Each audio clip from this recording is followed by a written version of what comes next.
When a billion-dollar CEO's empire crumbles in 60 seconds and the world's most advanced medicine fails, her salvation comes from the most unexpected source, a single father's blood that defies every law of science.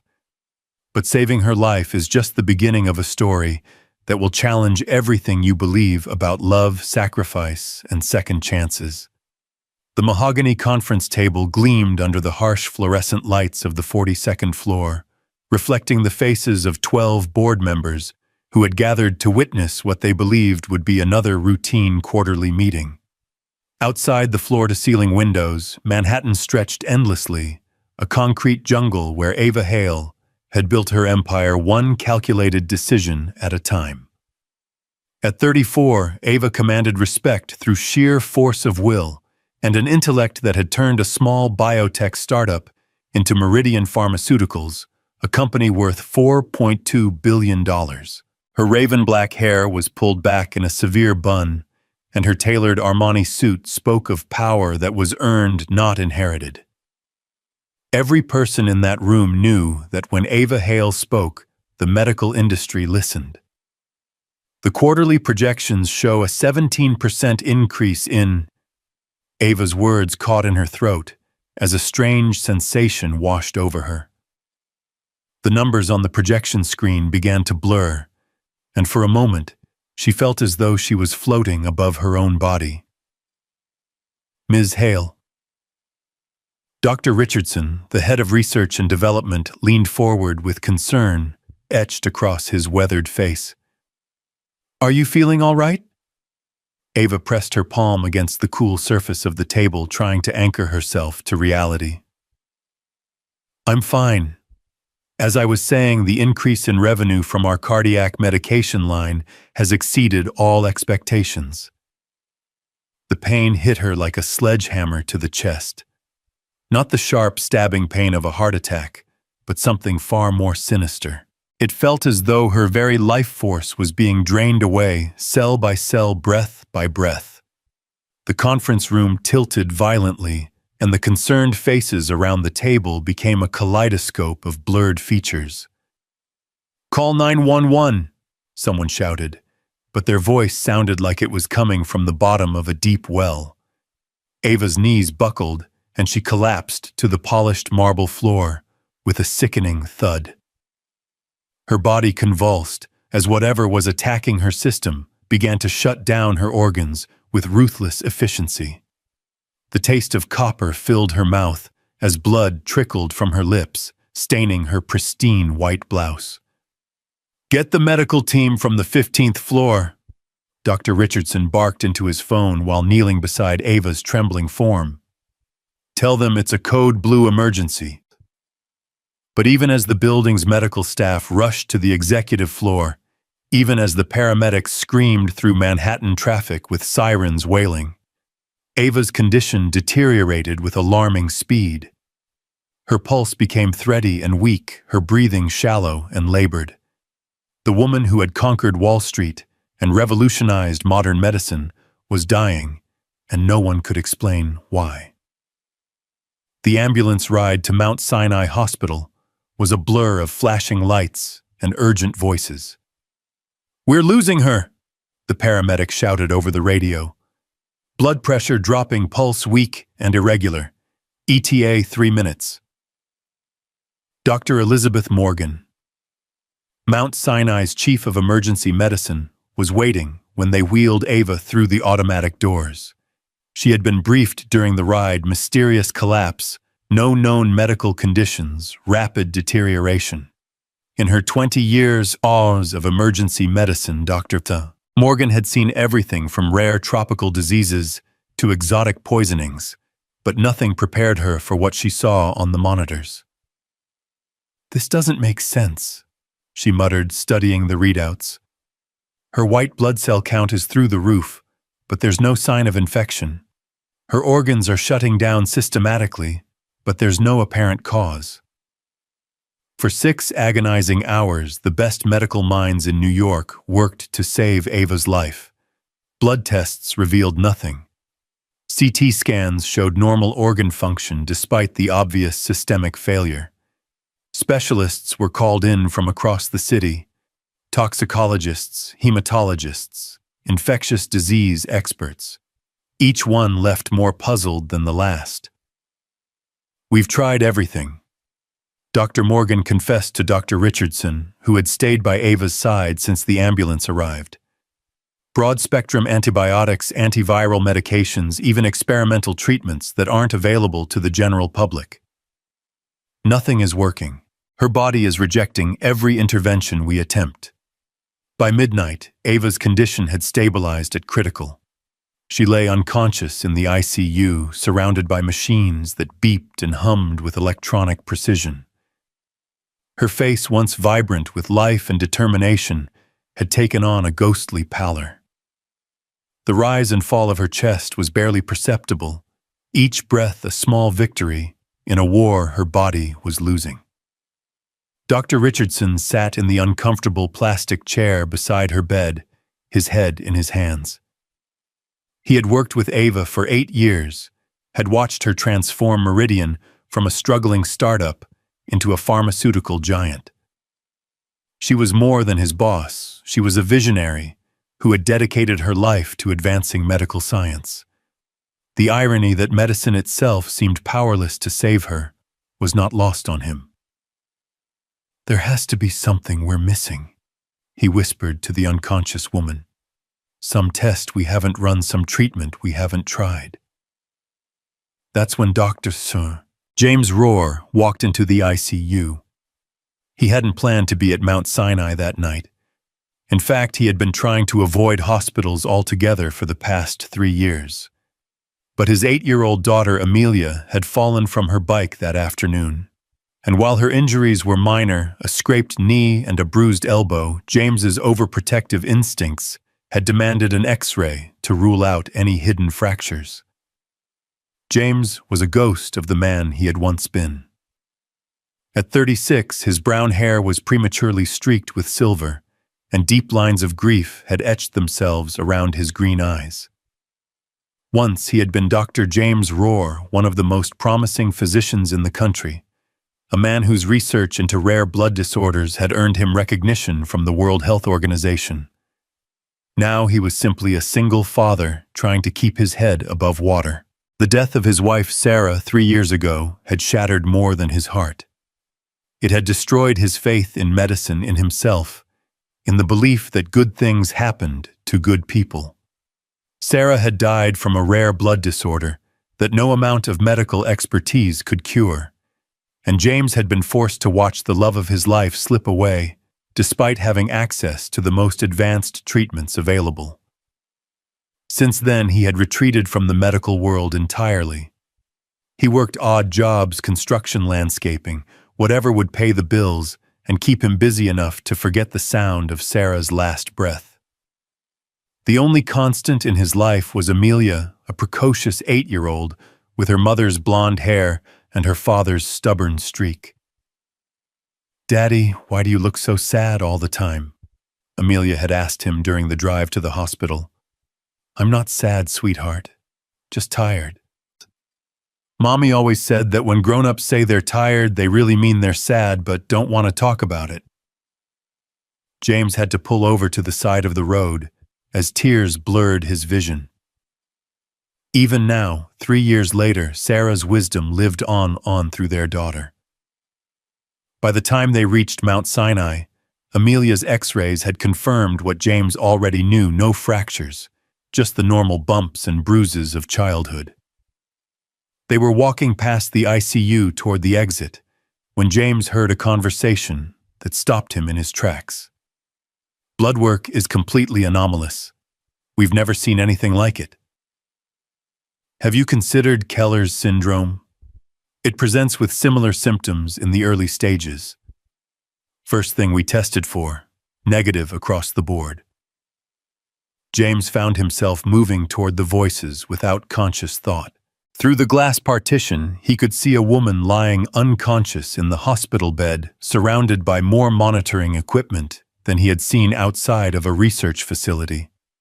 Her chart hung at the foot of the bed, and even from a distance, James could see the telltale signs of a medical mystery that had the staff baffled. "Daddy!" Amelia tugged at his sleeve. "Can we go home now? I want to show you the picture I drew for Mrs. Peterson." But James was no longer listening. Something about the woman in the bed had triggered a memory, not a visual memory, but something deeper.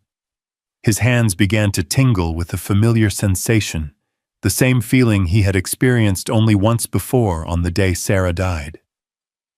"Dr. Morgan." James approached the group of physicians clustered around the nurses' station. "I couldn't help but overhear your discussion. May I ask what treatment protocols you've attempted?" Dr. Morgan looked up from the chart she was reviewing. Her eyebrows raised in surprise. "I'm sorry, but patient information is confidential." "Are you a family member?" "No, I'm—" James hesitated.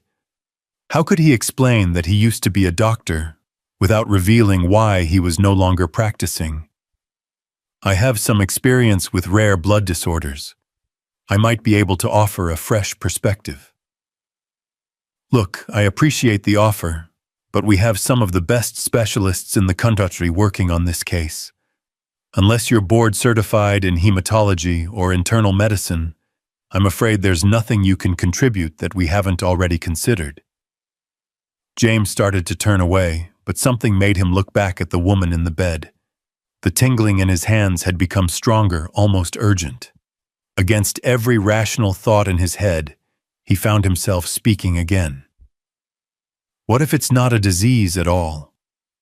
What if her body is rejecting something at the cellular level, something that's not foreign, but rather something that's missing? "Dr. So." Morgan paused, her attention now fully focused on the stranger who had wandered into her ICU. "What do you mean missing?" "Some people are born with blood that contains unique antibodies or proteins that serve specific functions. If those proteins are suddenly neutralized or depleted, the body's systems can begin to fail catastrophically." James moved closer to the glass partition, his clinical instincts overriding his desire to remain invisible. "Have you tested for protein deficiency syndromes?" "That's actually not a bad theory," Dr. Richardson admitted, looking up from Ava's chart. "We've been so focused on what might be attacking her system that we haven't considered what might be missing from it." Dr. Morgan studied James with new interest. "You said you have experience with blood disorders. Where did you train?" "Johns Hopkins." James replied automatically, then immediately regretted revealing so much about himself. But that was a long time ago. "Hopkins has one of the best hematology programs in the country. What made you leave medicine?" The question hit James like a physical blow. Images of Sarah's final days flashed through his mind. The failed treatments, the false hopes, the moment when all of his medical training proved worthless against the disease that stole her from him. "Personal reasons," he said quietly. Before Dr. Morgan could press further, the monitors in Ava's room began beeping frantically. The steady rhythm of her heartbeat became erratic, and her blood pressure plummeted. "She's crashing!" a nurse called out, as the medical team rushed into the room. James watched through the glass as they worked to stabilize Ava's failing systems. The woman who had seemed merely unconscious moments before was now fighting for her life as her body began the final stages of systemic shutdown. Her skin had taken on a blue-gray pallor, and despite the oxygen mask covering her face, her breathing became increasingly labored. "We're losing her," Dr. Morgan called out as she worked to establish another IV line. "Get me 2 units of O-negative stat. Blood bank is out of O-negative, the nurse replied grimly. "Citywide shortage due to the 3-car accident on the FDR drive. Next shipment isn't due until morning." "Then get me whatever universal donor blood we have left." "That's just it, doctor. We're out of universal donor blood entirely." The room fell silent, except for the increasingly urgent beeping of the monitors. James felt his hands begin to shake as he watched the scene unfold. It was Sarah's final moments all over again, The helpless feeling of watching someone die while medicine stood by, powerless to intervene. But then something remarkable happened. The tingling in James's hands became so intense that he had to clench his fists to stop them from trembling, without fully understanding why he found himself speaking. "Use mine." Dr. Morgan looked up from the patient, confusion clear on her face. "Excuse me, use my blood. I'm O-negative universal donor." "Sir, we appreciate the offer, but we can't just use random volunteer blood without proper screening and—" "There's no time for screening," James interrupted, moving toward the door of the ICU. "She's dying right now, and you just said you're out of options." Dr. Morgan hesitated, torn between protocol and desperation. In her 20 years of practice, she had never been in a situation quite like this. The woman on the bed was clearly dying, and conventional medicine had failed completely. The stranger's offer violated every hospital policy she could think of, but something in his voice, a combination of medical authority and desperate urgency, made her reconsider. "Daddy, what are you doing?" Amelia's small voice cut through the tension in the room. James knelt down beside his daughter, his hands still tingling with that strange, inexplicable sensation. "I have to help the sick lady, sweetheart. Sometimes grown-ups have to do scary things to help other people. Like when Mommy gave her blood to help other people when she was sick." The innocent question nearly broke James's composure. Sarah had indeed been a regular blood donor before her illness, believing firmly that helping others was a responsibility that came with good health. The irony that he was now in a position to do the same thing was not lost on him. "Yes, honey, just like Mommy used to do." Dr. Morgan made her decision. "Get me a blood collection kit and prep for an emergency transfusion. And somebody call legal, they're going to want documentation of everything we do here." 10 minutes later, James was lying on a gurney beside Ava's bed as a phlebotomist prepared to draw his blood. The tingling sensation in his hands had spread throughout his entire body, as though every cell was responding to some unseen force. "This is highly irregular," Dr. Morgan muttered as she supervised the procedure. "If the hospital administration finds out about this, we're all going to be looking for new jobs." "Sometimes irregular is exactly what's needed," James replied, watching as his blood flowed through the collection tube. It looked normal, deep red and healthy, but something about it felt different, charged with an energy he couldn't explain. The transfusion began immediately. As James's blood entered Ava's system through the IV line, something extraordinary happened. The monitors that had been screaming with alarm began to stabilize. Her heart rate, which had been weak and erratic, strengthened into a steady rhythm. Her blood pressure began to climb back toward normal ranges. "What the hell?" Dr. Morgan stared at the monitors in disbelief. "Her vitals are improving, significantly." Within 20 minutes, Ava's condition had stabilized to the point where she was no longer in immediate danger. Her color began to return, and her breathing became deep and regular. The mysterious illness that had baffled the best medical minds in New York seemed to be retreating in the face of James's blood. "I've never seen anything like this," Dr. Richardson whispered, studying the readouts. "It's as though his blood contained some kind of antidote to whatever was killing her." James felt a wave of exhaustion wash over him as the adrenaline began to fade. The tingling sensation in his hands had disappeared completely, leaving him feeling strangely empty, as though some essential part of himself had been transferred to the unconscious woman. "Will she be okay?"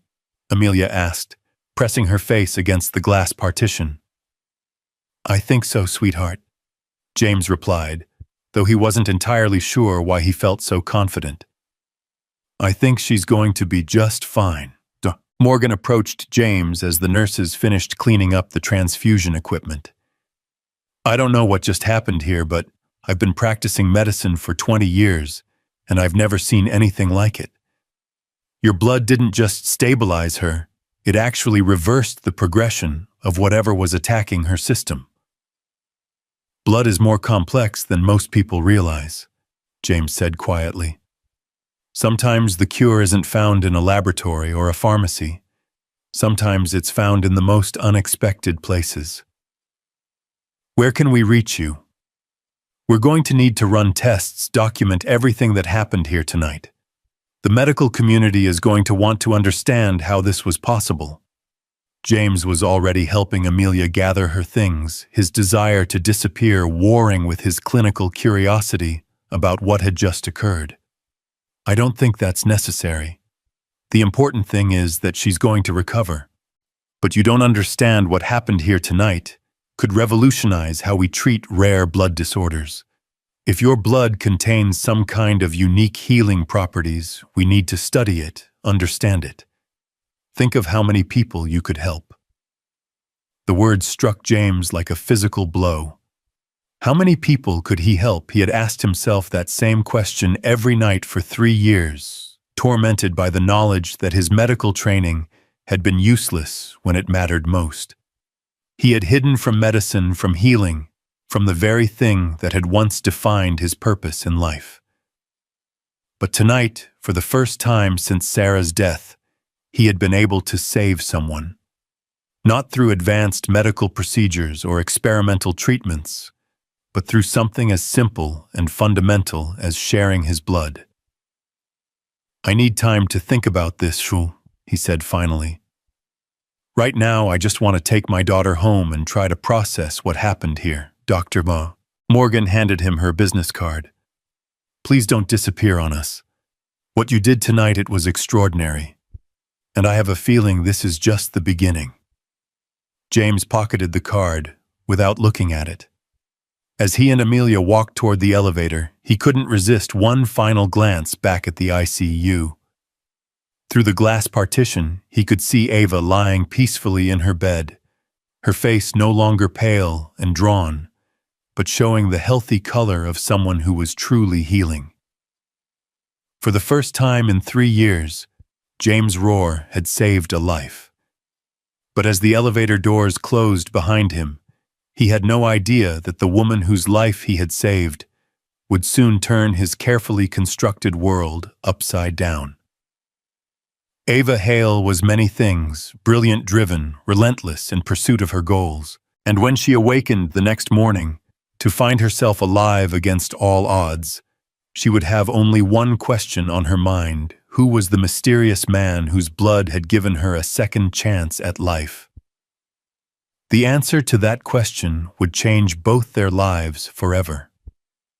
But that night, as James tucked Amelia into her bed, in their modest apartment across town, he allowed himself to believe that maybe, just maybe, he had found a way to honor Sarah's memory. Maybe helping others didn't require him to be a doctor. Maybe it just required him to be human. "Daddy," Amelia's sleepy voice called out as he reached her bedroom door. "Yes, sweetheart. I'm proud of you for helping that lady. Mommy would be proud too." James felt tears sting his eyes as he turned off her light. "Thank you, baby. Sweet dreams." As he walked to his own bedroom, James couldn't shake the feeling that his life had just taken a turn he never could have anticipated. The tingling sensation was gone, but something had awakened inside him, a sense of purpose he thought he had lost forever. In her hospital bed across the city, Ava's eyes fluttered open for the first time in 18 hours. Her first conscious thought was not about her company or her empire or the board meeting that had started this nightmare. Her first thought was about the stranger whose sacrifice had saved her life and the overwhelming need to find him and understand what had passed between them. The hunt was about to begin. The morning sun cast long shadows across the marble floors of Meridian Pharmaceuticals as Ava stepped out of the private elevator onto the executive floor. 3 weeks had passed since the incident that nearly claimed her life, and though her doctors had cleared her for a gradual return to work, she felt anything but normal. The mystery of her miraculous recovery haunted her every waking moment, and the memory of the stranger who had saved her had become an obsession she couldn't shake. "Miss Hale, welcome back." Her assistant Marcus rushed forward with a tablet full of urgent messages and appointment requests. "The board has been asking when you'll be ready to resume full duties, and there are 17 interview requests from medical journals wanting to discuss your recovery." Ava waved him away with barely concealed irritation. "Cancel all the interviews and tell the board I'll meet with them when I'm ready. Right now, I need you to do something else for me." Marcus poised his stylus over the tablet, ready to take notes. In the 5 years he had worked for Ava, he had learned to expect the unexpected, but nothing could have prepared him for what she said next. "I need you to find someone for me. A man who was at Mount Sinai Hospital on the night of my collapse. He would have been there with a young daughter, probably for a minor emergency. I don't have his name, but he's around 36 years old, brown hair with some silver-green eyes. He used to be a doctor." "That's not much to go on," Marcus admitted.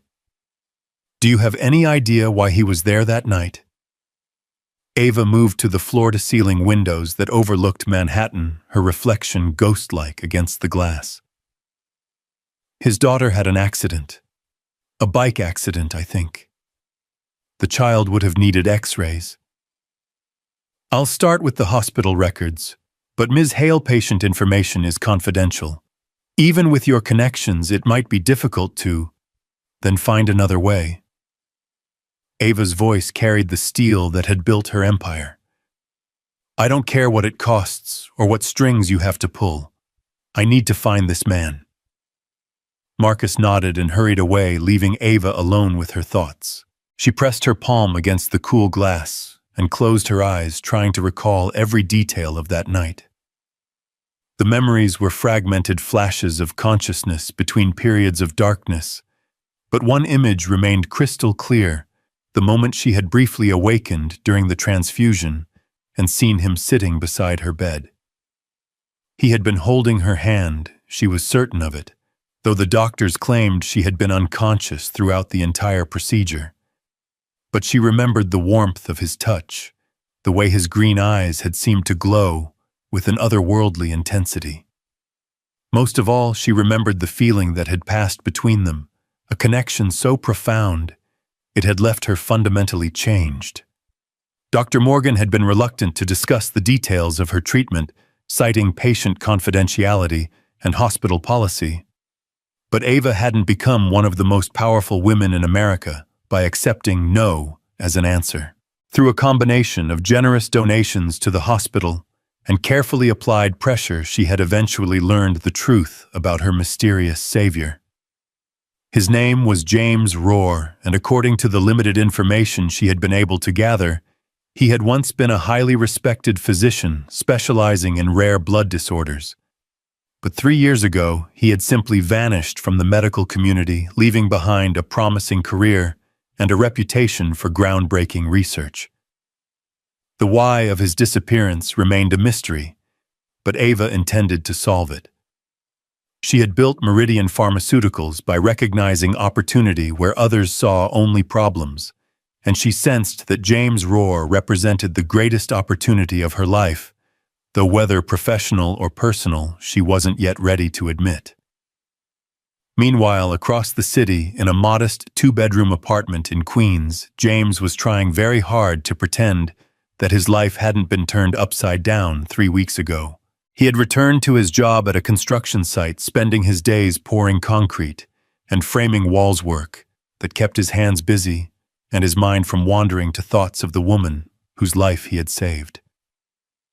But the dreams were becoming harder to ignore. Every night he found himself reliving those moments in the hospital, feeling again the strange energy that had flowed through him as his blood entered her system. In his dreams, he could see her face clearly, not the pale, unconscious features he had glimpsed in the ICU, but the vibrant, intelligent woman she must have been before the illness struck her down. "Daddy, you're burning the pancakes again," Amelia observed from her seat at the small kitchen table, her blonde hair still messy from sleep. James jerked back to the present, quickly flipping the pancakes before they could burn completely. "Sorry, sweetheart.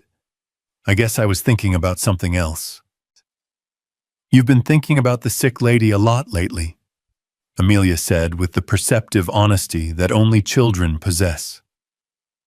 "Do you think she's all better now?" "I hope so," James replied, though he found himself wondering the same thing. Had his blood truly cured whatever mysterious illness had been killing her, or had it merely delayed the inevitable? The rational part of his mind insisted that what had happened that night was medically impossible, but he couldn't deny the evidence of his own senses. "Maybe we could visit her," Amelia suggested brightly. "I could draw her a picture to help her feel better." James felt his chest tighten at the innocent suggestion. "I don't think that's a good idea, honey. Hospitals have rules about visitors, and besides, she probably doesn't even remember us." But even as he said the words, James knew they weren't true. He remembered the moment their eyes had met in the hospital, just a brief instant, when she had seemed to surface from unconsciousness, and the recognition that had passed between them. It was as though she had seen directly into his soul, understood something about him that he didn't even understand about himself. The ringing of his phone interrupted his thoughts. The caller ID showed a number he didn't recognize, and James almost let it go to voicemail. But something made him answer. "Hello, Mr. Rohr. This is Marcus Chen from Meridian Pharmaceuticals. I'm calling on behalf of Ms. Ava Hale, and she would very much like to speak with you." James felt his blood turn to ice water. "I'm sorry, but I think you have the wrong number. You were at Mount Sinai Hospital 3 weeks ago with your daughter Amelia. You donated blood that saved Ms. Hale's life. She's been trying to locate you ever since." James closed his eyes, his worst fears confirmed. He had hoped that his good deed would remain anonymous, that he could return to his quiet life without complications. But apparently, the woman whose life he had saved was not the type to let sleeping dogs lie. "Mr. Rohr, are you still there?" "What does she want?" James asked quietly, moving into the living room, where Amelia couldn't overhear the conversation. "She would like to meet with you to express her gratitude personally. She's also interested in discussing the medical implications of what happened that night. Ms. Hale believes your blood may contain unique properties that could help other people with similar conditions." James felt a familiar knot form in his stomach. This was exactly what he had been afraid of, being pulled back into the medical world that had failed him so completely when Sarah was dying. "I appreciate her gratitude, but I'm not interested in any kind of medical research or publicity. Ms. Hale anticipated you might feel that way. She asked me to tell you that this meeting would be completely confidential, and that she has no intention of involving the media or the broader medical community without your explicit consent. And if I refuse to meet with her..." There was a pause on the other end of the line. "Ms. Hale is a very determined woman, Mr. Rohr. She's going to find a way to thank you, whether you agree to meet with her or not. Wouldn't it be better to do this on your own terms?" James considered hanging up, but he knew the caller was right. If Ava Hale was determined to track him down, she would succeed eventually. Better to face her directly and make it clear that he wanted no part of whatever she had in mind. "One meeting," he said finally. "Somewhere public, and I'm bringing my daughter. Ms. Hale suggested Central Park near the Bethesda Fountain tomorrow at 2 o'clock. She'll be alone, and she understands that you'll have your daughter with you." After ending the call, James sat in his worn armchair and tried to process what was happening. For 3 years, he had successfully avoided any situation that might remind him of his former life as a physician. He had built careful walls around himself and Amelia, creating a safe, predictable existence that required nothing more than getting through each day. But now those walls were crumbling, and he wasn't sure whether he felt terrified or relieved. The next afternoon found Ava standing beside the Bethesda fountain 20 minutes early. Her usual punctuality amplified by nervous energy. She had changed clothes 3 times before settling on dark jeans and a simple cashmere sweater, an outfit that was casual enough to avoid intimidating a man who clearly valued his privacy but still reflected her success and confidence. She spotted them before they saw her. A tall man with prematurely silver-streaked hair, walking hand in hand with a blonde girl who was chattering animatedly about something that required elaborate hand gestures. Even from a distance, Ava could see the careful way he scanned their surroundings, the protective posture that spoke of a man who had learned to expect the worst from life. When their eyes met across the crowded plaza, Ava felt the same electric recognition that had passed between them in the hospital. James stopped walking, his expression guarded but not hostile, while Amelia continued her animated conversation, oblivious to the tension suddenly crackling in the air. "Mr. Rohr," Ava said, as she approached them, her voice carefully modulated to convey warmth without overwhelming familiarity. "Thank you for agreeing to meet with me." "Ms. Hale," James replied with a slight nod. "This is my daughter Amelia." Amelia looked up at Ava with unconcealed curiosity. "Are you the sick lady Daddy helped at the hospital?" Ava knelt down to Amelia's eye level, genuinely charmed by the child's directness. "I am. And thanks to your daddy, I'm feeling much better now." "I knew he would help you," Amelia said matter-of-factly. "Daddy's really good at helping people, even when he pretends he's not a doctor anymore." James's face flushed with embarrassment. "Amelia, we talked about this. Sometimes grown-ups don't want to discuss their jobs." But Ava was studying James with new interest. "You're not practicing medicine anymore." "Not for 3 years," James replied, his tone making it clear that he didn't want to elaborate. Ava sensed the pain behind his words and decided not to press the issue. Instead, she turned back to Amelia. "Would you like to see the model boats on the pond? I think there might be an ice cream cart nearby, too." Amelia's eyes lit up with excitement, and James found himself nodding despite his reservations. As they walked toward the model boat pond, Ava was struck by the easy companionship between father and daughter. James might be carrying deep emotional wounds, but his love for Amelia was evident in every gesture, every protective glance. "She's beautiful," Ava said as Amelia ran ahead to watch a remote-controlled sailboat navigate the pond. "She looks like her mother." James's expression tightened almost imperceptibly. "Yes. Sarah died 3 years ago." The simple statement carried a weight of grief that made Ava's chest ache with unexpected sympathy. She had built her life around avoiding emotional complications, focusing entirely on business and professional achievement. But something about James's quiet pain called to a part of her so she had thought long buried. "I'm sorry," she said softly. "That must have been incredibly difficult." It was. James watched Amelia point excitedly at a particularly elaborate model yacht. "Especially since I couldn't save her." The words hung in the air between them, heavy with implication. Ava began to understand why a promising physician might abandon medicine. The guilt of losing someone you loved to a disease you couldn't cure would be overwhelming for someone whose entire identity was built around healing others. "Is that why you stopped practicing?" James was quiet for a long moment, watching his daughter's innocent joy as she fed breadcrumbs to the ducks. Sarah had a rare blood disorder, something that should have been treatable, especially caught as early as we caught it. But nothing worked. Every treatment failed, every experimental drug, every procedure. I watched her waste away, while the best medical minds in the country stood by helplessly. So you blame yourself? Ava said gently. I blame medicine. James replied, his voice carrying 3 years of accumulated bitterness.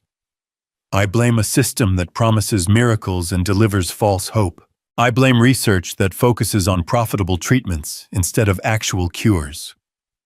Ava felt a spark of indignation at his words. Meridian Pharmaceuticals had invested billions in research that had saved countless lives, but she sensed that arguing the point would only drive James further away. Instead, she tried a different approach.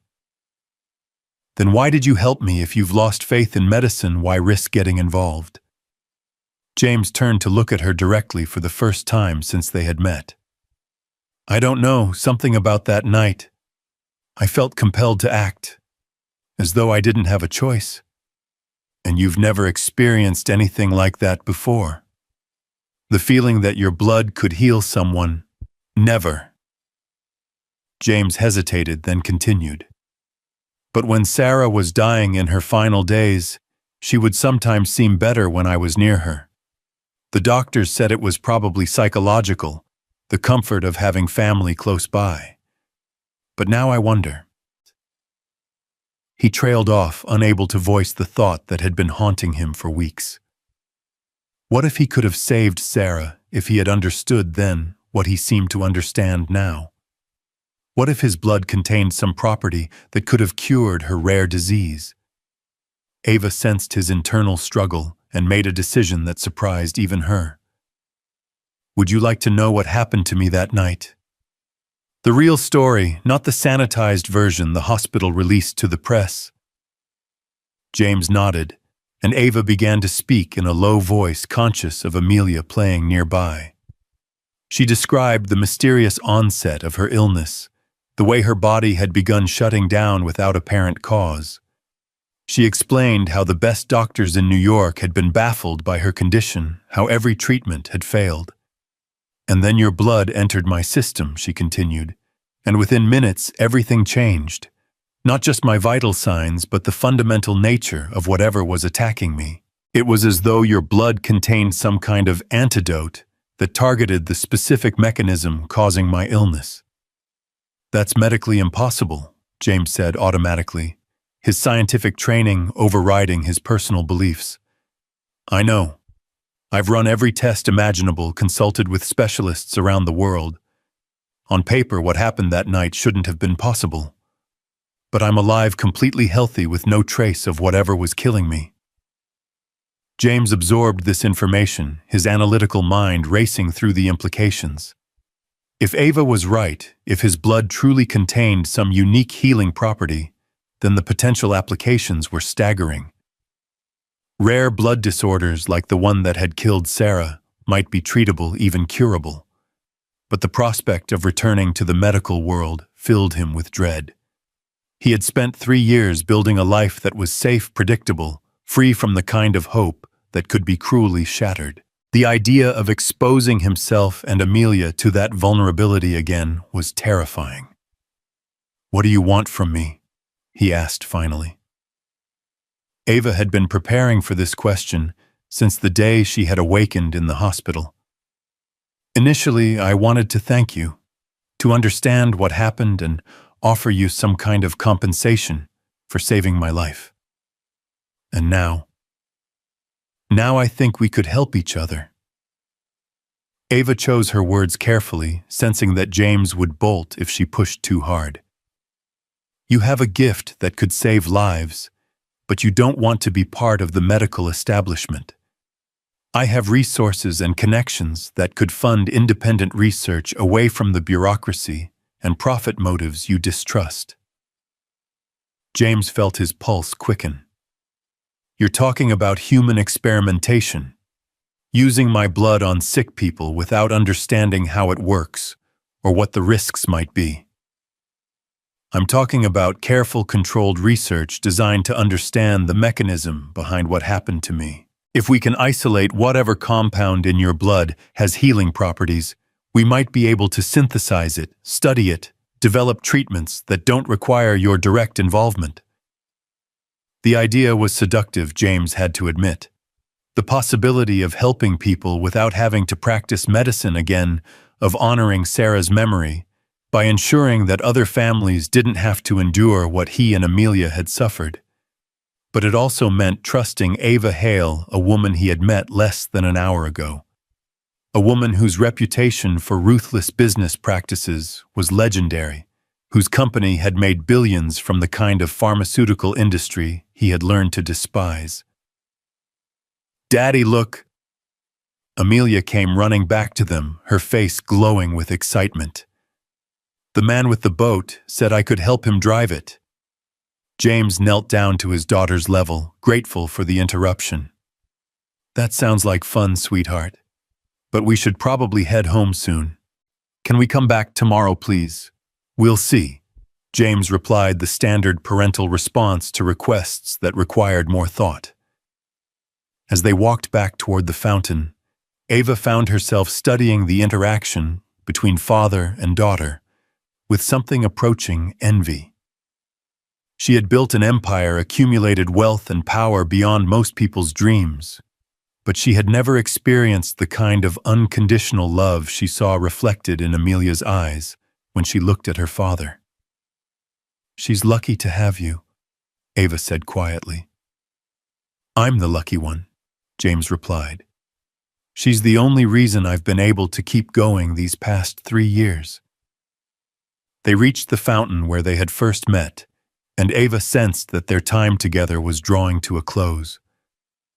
James had been polite but guarded throughout their conversation, and she suspected that he was already planning to disappear again, to return to his safe, anonymous life, and pretend this meeting had never happened. "I know you don't trust me," she said, as they prepared to part ways. "You don't know me, and you have every reason to be suspicious of my motives. But I want you to know that what happened that night changed me too." James paused, his hand resting protectively on Amelia's shoulder. "How so?" "For the first time in my adult life, I experienced what it means to be truly helpless. Money couldn't save me, power couldn't save me, intelligence couldn't save me. I was dying, and there was nothing I could do to stop it." Ava's voice carried a vulnerability that few people had ever heard from her. "And then a stranger, someone who owed me nothing, who had no reason to care whether I lived or died, gave me a second chance at life." "Anyone would have done the same thing," James said uncomfortably. "No, they wouldn't have. Most people would have assumed the doctors knew best, that there was nothing an untrained civilian could contribute. But you trusted your instincts, even though it meant breaking hospital protocol and exposing yourself to potential liability." Amelia tugged at James's sleeve. "Daddy, what's liability?" "It means getting in trouble for trying to help people," James explained with a wry smile. "That's dumb," Amelia pronounced with 8-year-old certainty. "People should help people." Ava laughed, despite herself charmed once again by the child's refreshing honesty. "Your daughter is very wise." "She gets that from her mother," James said softly. As they prepared to leave, Ava reached into her purse and pulled out a business card. But instead of her usual corporate card with its impressive list of titles and achievements, she handed James a simple white card, with only her personal cell phone number written on it. "I don't want you to feel pressured," she said. "But if you ever change your mind about helping people again, if you ever want to honor your wife's memory by ensuring that other families don't have to go through what you went through, call me." James took the card, his fingers brushing against hers for just a moment. The contact sent a jolt of electricity through both of them, a reminder of the connection they had shared in the hospital. "Thank you," he said simply. As they walked away, Ava stood by the fountain, watching them disappear into the crowd. She had conducted thousands of business meetings, negotiated deals worth hundreds of millions of dollars, but she couldn't remember ever feeling so emotionally invested in an outcome. James Rohr represented more than just a medical mystery or a business opportunity. He represented a chance for her to find meaning beyond profit margins and stock prices to use her resources for something genuinely important. But more than that, he had awakened something in her that she had thought dead, the capacity to care about another person's well-being more than her own success. Meanwhile, James walked home with Amelia's small hand warm in his mind churning with possibilities he had never allowed himself to consider. For 3 years, he had told himself that the best way to honor Sarah's memory was to protect Amelia from the world that had failed them.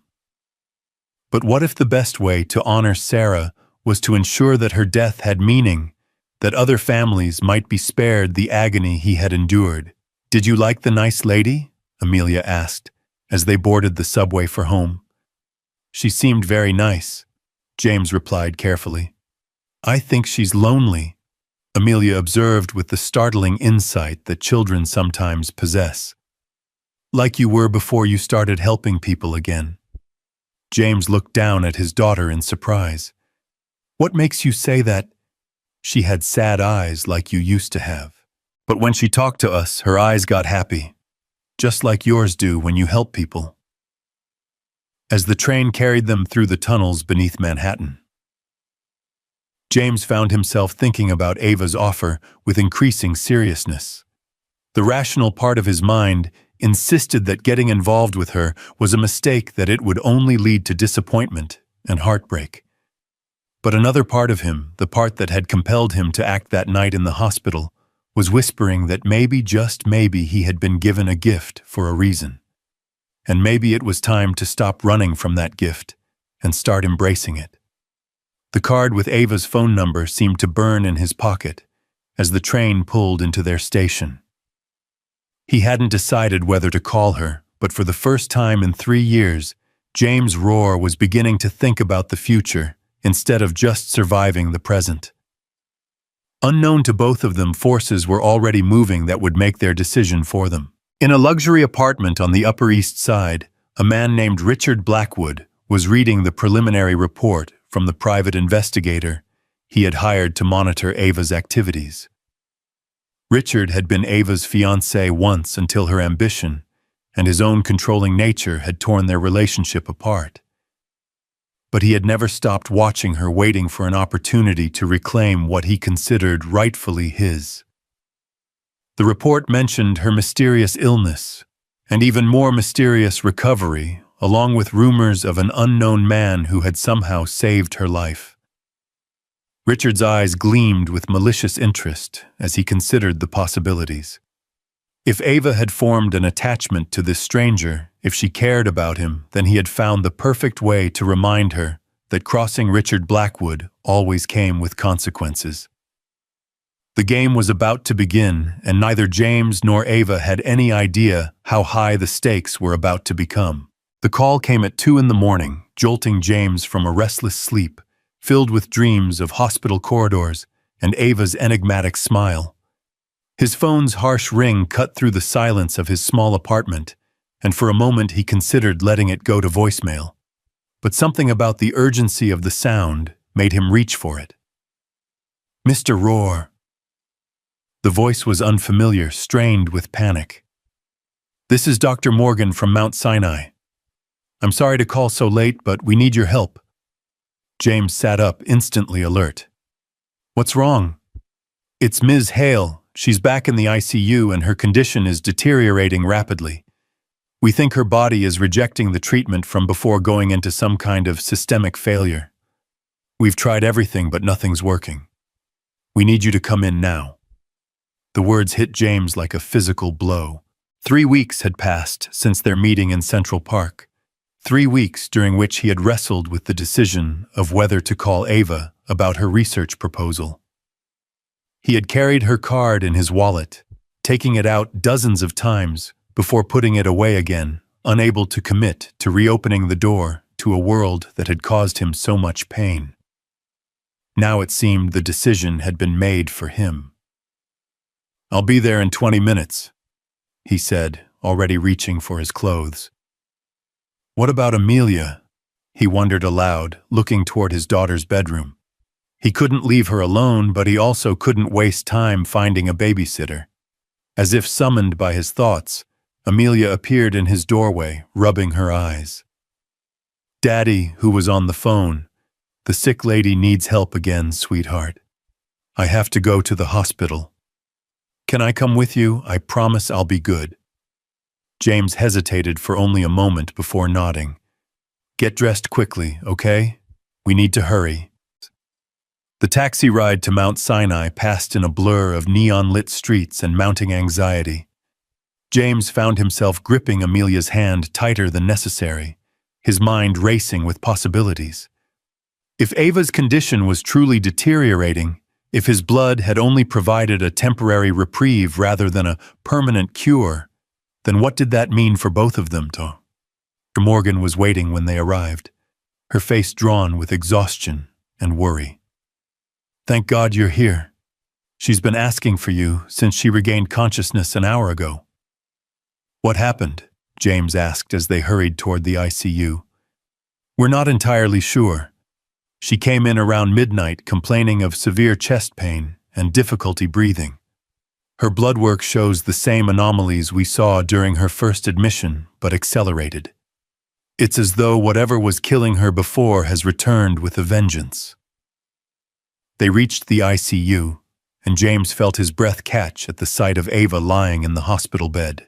She looked even more fragile than she had 3 weeks ago, her skin taking on that same ghostly pallor that had frightened him so much during their first encounter.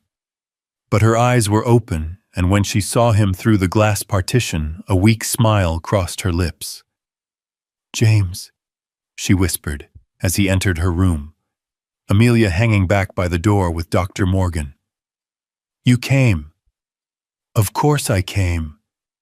James moved to her bedside, noting the array of monitors and IV lines that surrounded her like electronic sentries. "How are you feeling?" "Like I'm dying," Ava said with characteristic directness. "Again." The honesty in her voice made James's chest tighten. He had seen this progression before with Sarah, the way hope would flicker and fade as each treatment failed. But something about Ava's situation felt different, more urgent, as though time itself was running out faster than it should. "Dr. Morgan says you've been asking for me. Why?" Ava's eyes closed for a moment, and when she opened them again, they were filled with a vulnerability that James had never seen from her before. "Because I think you're the only one who can save me.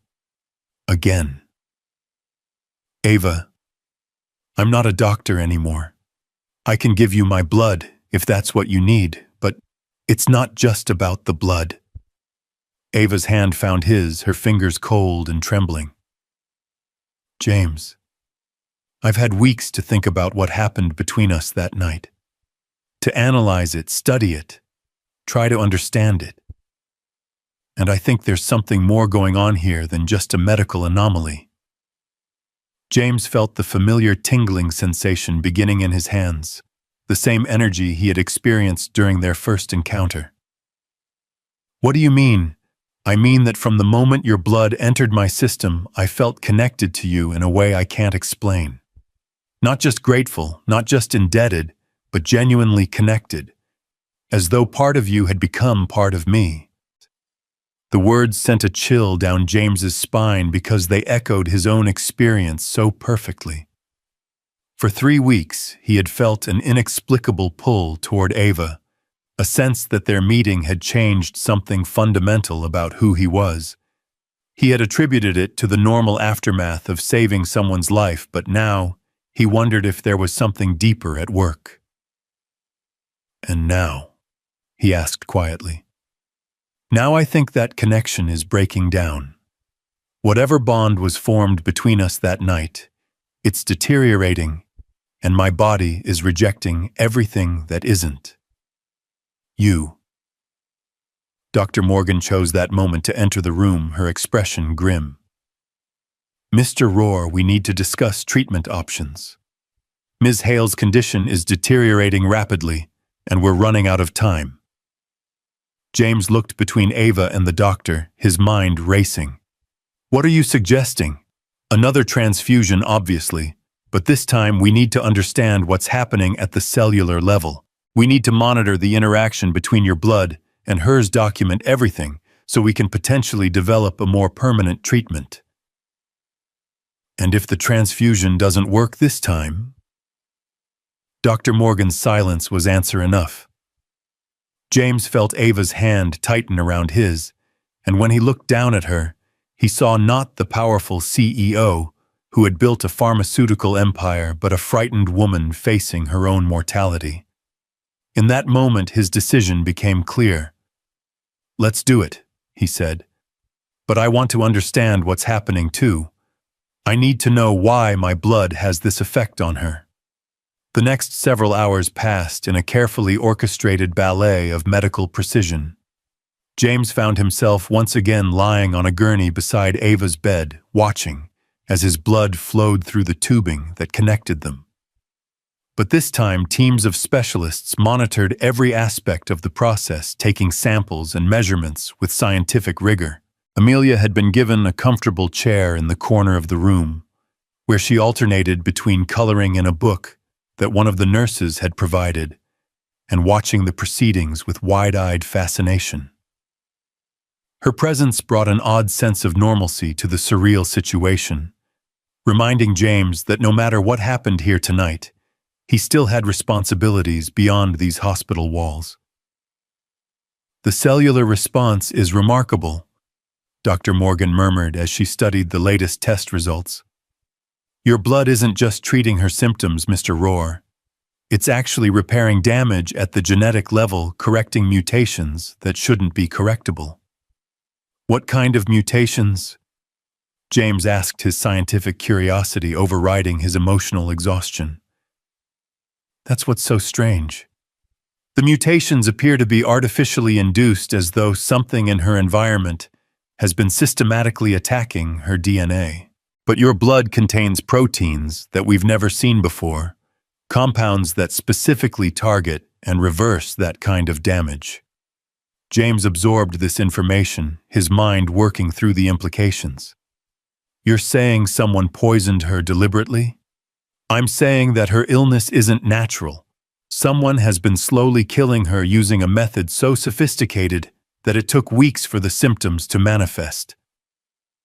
The words hung in the air like a death sentence, and James saw Ava's face go pale with shock and fear. The idea that someone wanted her dead badly enough to engineer such an elaborate method of murder was almost too horrible to contemplate. "Who would do something like this?" Ava whispered. Before anyone could answer, the door to the ICU burst open with a violence that made everyone in the room jump.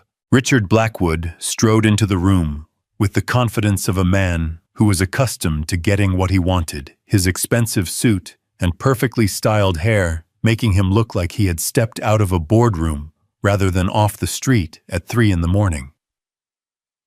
"Ava, darling," he said, with false concern, his cold blue eyes taking in the scene with obvious satisfaction. "I came as soon as I heard you were ill again." James felt Ava's hand tighten around his with unmistakable fear, and he didn't need to ask who this man was. The resemblance to a predator stalking wounded prey was too obvious to miss. "Richard," Ava said, her voice carefully controlled despite her weakened condition. "What are you doing here?" "I'm here because I care about you, obviously. We may have had our differences in the past, but I would never want to see you suffer." Richard's gaze shifted to James with unconcealed hostility. "And you must be the mysterious blood donor I've been hearing so much about." James didn't reply, but he studied Richard with the same intensity he would use to evaluate a potential threat. There was something about the man's demeanor, a barely concealed satisfaction, that seemed completely at odds with genuine concern for Ava's well-being. "Richard, visiting hours are over," Dr. Morgan said firmly. "I'm going to have to ask you to leave." "Oh, I don't think so," Richard replied smoothly. "You see, I have some information that might be relevant to Ava's treatment. Information about the cause of her mysterious illness."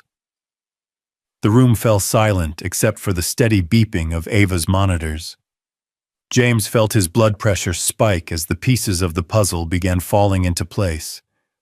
The artificially induced mutations, the sophisticated poisoning method, the timing of Richard's arrival, it all pointed to a conclusion too terrible to voice. "What information?" Dr. Morgan asked, though her tone suggested she was beginning to suspect the same thing James was thinking. Richard smiled, and the expression was so cold, it made the temperature in the room seem to drop several degrees. "Well, let's just say that I've been very interested in Ava's health for quite some time. Interested enough to ensure that she receives exactly the kind of medical attention she deserves." "You son of a bitch," James said quietly, his voice carrying a fury that made even Richard take a step backward. "You've been poisoning her." "Such harsh language," Richard replied with mock offense. "I prefer to think of it as insurance. You see, Ava and I had an understanding once, an engagement in fact, and when she decided to break that understanding, well, I had to find other ways to ensure she remained in my life." Ava tried to sit up, her face flushed with anger despite her weakened condition. "You're insane. Even for you, this is justice," Richard interrupted. "You humiliated me, Ava, left me standing at the altar while you ran off to build your little empire. Did you really think there would be no consequences?" James felt the rage building inside him, like a physical force threatening to overwhelm his self-control. He had spent 3 years blaming himself for Sarah's death, tortured by the belief that he should have been able to save her. But Sarah had died of natural causes, a genetic disorder that was beyond anyone's control. Ava was dying because a madman had decided to play God with her life. "How?" James asked, his voice deadly calm. "How did you do it?"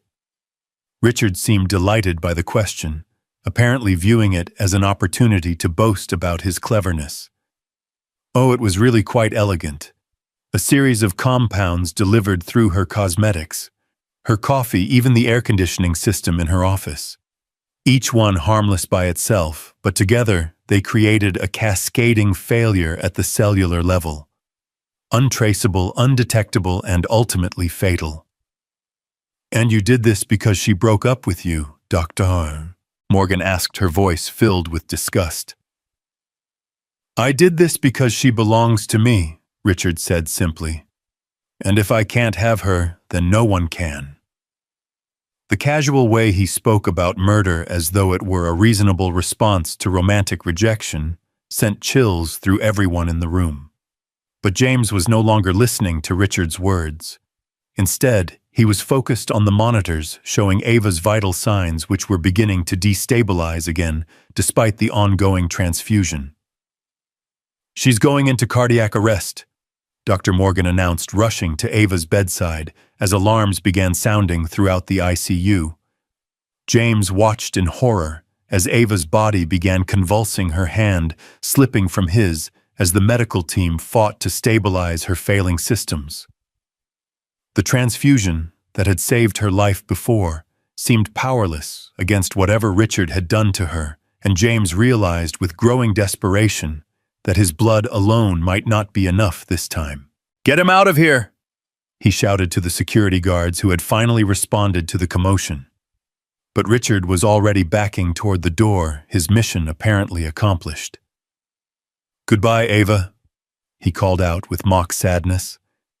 "I'm sorry it had to end this way, but you brought this on yourself." As the guards escorted Richard from the room, James found himself face to face with a situation that was all too familiar. Once again, he was watching someone he cared about slip away while medicine failed to save them. But this time, he refused to accept defeat. "What if we increase the transfusion rate?" he asked Dr. Morgan desperately. "Give her more of my blood faster. It's too dangerous. Your body can't sustain that kind of blood loss, and there's no guarantee it would help." James looked at Ava's pale face, seeing Sarah's features superimposed over hers in his mind. Two women both dying from conditions that should have been treatable, both slipping away while he stood by helplessly. But this time was different. This time he had something to offer beyond conventional medicine. "Do it anyway," he said firmly. "Whatever the risk to me, do it." "James, no," Ava whispered, her voice barely audible above the sound of the alarms. "I won't let you die to save me." "You're not letting me do anything," James replied, taking her hand again and feeling the familiar energy begin to flow between them. "I'm choosing to do this, and for the first time in 3 years, I'm choosing to fight instead of giving up." Dr. Morgan looked between them, seeing something in their connection that transcended medical science. "All right," she said finally, "but we do this carefully, and we stop the moment your vitals become unstable." What followed was the most intense hour of James's life. As his blood flowed into Ava's system at an unprecedented rate, he felt his own strength ebbing away like water through a broken dam. But with each unit of blood he gave, Ava's condition improved marginally, her vital signs stabilizing just enough to keep her alive. Amelia had fallen asleep in her chair, exhausted by the late hour and the emotional intensity of the situation. But her presence continued to anchor James, reminding him that no matter what happened here tonight, he had reasons to survive beyond his own guilt and grief. "James," Ava said during a brief moment when the medical team stepped away to check test results, "if something happens to me, I need you to know something." "Nothing's going to happen to you," James replied, though he could feel his own consciousness beginning to fade around the edges. "Listen to me," Ava insisted with surprising strength. "That night in the hospital when your blood saved my life, it didn't just heal my body. It healed something in my soul that I thought was broken forever. You gave me more than a second chance at life. You gave me a reason to want to live it." The words pierced through James's growing weakness, touching a part of his heart that had been frozen since Sarah's death. "Ava, I love you," she said simply. "I know it's crazy, I know we barely know each other, but that night created something between us that I've never experienced before. And if I die tonight, I needed you to know that these past few weeks, thinking about you, hoping I might see you again, they've been the happiest of my adult life." James felt tears streaming down his face as he struggled to find words that could convey the magnitude of what he was feeling. For 3 years, he had convinced himself that love was too dangerous, that caring about someone only led to heartbreak and loss. But Ava had awakened something in him that refused to be silenced by fear. "I love you too," he whispered the words, feeling like a confession and a prayer all at once. "And you're not going to die tonight. I won't let you." As if summoned by his declaration, the energy that had been flowing between them suddenly intensified. James felt it in every cell of his body, a warmth that seemed to originate from somewhere beyond the physical world. Ava's monitors began showing immediate improvement, her heart rate stabilizing and her breathing becoming deeper and more regular. Dr. Morgan rushed back into the room, her eyes wide with amazement as she studied the readouts. "This is impossible. Her cellular regeneration rate has increased by a factor of 10. Whatever was attacking her system is being systematically neutralized." James barely heard her words, his attention focused entirely on Ava's face as color began returning to her cheeks. The woman who had been dying just moments before was now looking at him with eyes that blazed with renewed life and unmistakable love. "How?" she asked wonderingly. "I don't know," James replied honestly, "but I think it has something to do with what you said about being connected. Maybe the healing isn't just medical, maybe it's emotional too. Dr. Morgan continued monitoring both of their vital signs as the transfusion continued, documenting what she privately believed might be the most significant medical breakthrough of her career. But for James and Ava, the science behind their connection mattered less than the profound truth it had revealed, that love itself could be a form of healing capable of overcoming even the most sophisticated attempts at destruction. As dawn broke over Manhattan, painting the hospital room in shades of gold and pink, James finally allowed himself to believe that they had won. Ava was alive, her vital signs strong and stable, her body showing no trace of the poison that had nearly killed her. Richard Blackwood was in police custody, facing charges of attempted murder that would ensure he could never threaten her again. "Daddy," Amelia's sleepy voice interrupted his thoughts. "Is the sick lady all better now?" James looked at his daughter, then at Ava, who was smiling at them both with tears of gratitude in her eyes. "Yes, sweetheart. She's all better now." "Good," Amelia said, with 8-year-old satisfaction. "I knew you would fix her. You always fix the people you love." The innocent words hit James with the force of revelation. His daughter had seen what he had been too afraid to acknowledge, that healing wasn't just about medical knowledge or even miraculous blood. It was about love, connection, and the willingness to risk everything for another person's well-being. Ava reached out and took Amelia's small hand in hers, her touch gentle and warm.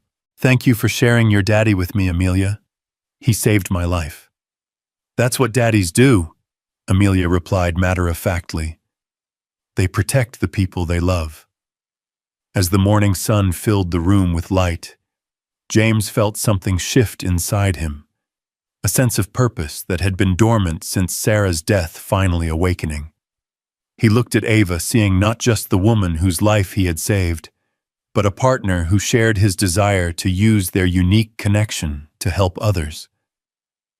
"What happens now?" he asked quietly. Ava's eyes blazed with determination and love. "Now we change the world." The greatest challenges still lay ahead of them, James knew. There would be questions about his blood investigations into the mechanism behind their connection, pressure from the medical establishment to study and understand what had happened between them. But for the first time in 3 years, he was ready to face those challenges, strengthened by love and driven by a purpose greater than his own pain. Richard Blackwood had intended to destroy them both, but instead he had forced them to discover the true depth of their connection. In trying to tear them apart, he had only made them stronger, more determined to use their gift to ensure that other families would never have to endure what James had suffered or what Ava had nearly lost. The healing had only just begun. 3 months after that terrifying night in the ICU, James stood before the Ethics Review Board at Columbia Medical Center, his hands steady despite the weight of scrutiny from 12 of the most respected physicians in the country. The conference room's stark fluorescent lighting cast harsh shadows across the mahogany table, where folders thick with medical data and sworn testimony documented the impossible, that his blood contained healing properties that defied every known law of medical science. Dr. Rohr, the board chairman, Dr. Elizabeth Hartwell, began with clinical precision. "You understand that what you're proposing challenges the fundamental principles of evidence-based medicine. You're asking us to approve human trials based on what can only be described as miraculous healing." James felt Ava's presence beside him like an anchor in turbulent waters. She had insisted on accompanying him to every meeting, every interview, every skeptical interrogation they had faced since deciding to formalize their research. Her support had been unwavering, even when the medical establishment treated them like charlatans or opportunists. "Dr. Hartwell," James replied, his voice carrying the quiet authority he had once wielded as a respected physician, "I understand your skepticism, 3 months ago, I would have reacted the same way to these claims. But the evidence is undeniable. Ms. Hale's complete recovery from an artificially induced genetic disorder that should have been fatal, documented by multiple independent laboratories, witnessed by dozens of medical professionals. Dr. Chen, the board's hematology specialist, leaned forward with barely concealed fascination. The protein structures in your blood samples are unlike anything we've ever encountered. The regenerative compounds appear to target damaged DNA with surgical precision, correcting mutations at the cellular level. If we could synthesize these proteins, that's exactly what we're proposing. Ava interjected, her business acumen evident even in this medical setting. Not exploitation of Dr. Rohr's unique condition, but careful research aimed at understanding and replicating the healing mechanism. We're talking about potential treatments for genetic disorders that currently have no cure. James watched the board members exchange glances, seeing the conflict between scientific skepticism and genuine hope playing out across their faces. He understood their dilemma intimately, the same struggle between rational disbelief and desperate possibility that he had wrestled with since Sarah's death. The risks, Dr. Hartwell continued, are considerable. We're talking about uncharted territory, both medically and ethically. What if the healing properties are somehow tied to Dr. Rohr's emotional connection with the patient? What if they can't be replicated? What if we're chasing a miracle that can't be bottled? The words hit closer to home than Dr. Hartwell could have known. In the 3 months since that night in the ICU, James and Ava had discovered that their connection extended far beyond the medical miracle that had saved her life. They had fallen in love with a depth and intensity that surprised them both, their relationship built on a foundation of shared purpose and mutual understanding that seemed to strengthen their unique healing bond. Dr. Hartwell, James said quietly. 3 years ago, I watched my wife die from a rare blood disorder. I had access to the best medical minds in the country, experimental treatments that weren't available to the general public, and unlimited resources. None of it mattered. Sarah died anyway, and I blamed myself for failing her. The room fell silent, the clinical atmosphere softening as James shared the pain that had driven him from medicine. Even the most skeptical board members seemed moved by the raw honesty in his voice. But that night in the hospital with Ms. Hale, I learned something that changed everything. Sometimes healing isn't about understanding the mechanism or following established protocols. Sometimes it's about recognizing that love itself can be a form of medicine, that human connection can trigger biological responses we don't yet comprehend.